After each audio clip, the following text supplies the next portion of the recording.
జై శ్రీమన్నారాయణ. శ్రీ విష్ణు సహస్రనామ స్తోత్రంలో 81, 82, 83, 84 శ్లోకాలు ఉత్తరాషాఢ నక్షత్రానికి చెందినవి.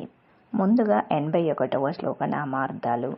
తేజో వృషః, సూర్యుని రూపంలో వర్షాన్ని కలగజేయువాడు. ద్యుతేధరః, కాంతిని ధరించేవాడు, ప్రకాశ స్వరూపుడు. సర్వశాస్త్ర భృతాంవరః, ఆయుధదారులందరికంటే శ్రేష్ఠుడు.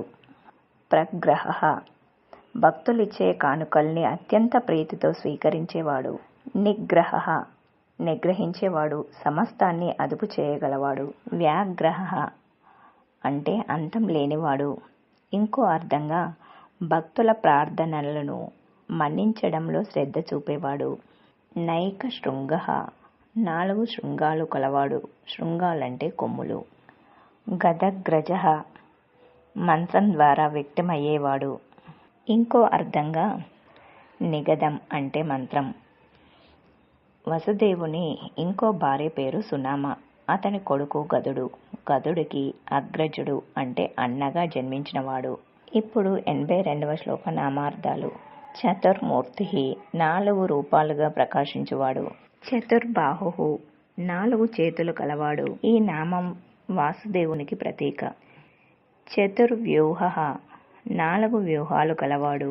శరీర, ఛందః, వేద, మహ అనే 4 పురుషులను 4 వ్యూహాలుగా కలవాడు.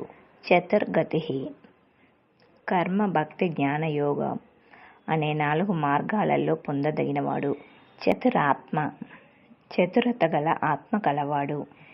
చతుర్భావః, ధర్మ, అర్థ, కామ, మోక్షాలనే పురుషార్థాలను ఉద్భవింపజేసినవాడు.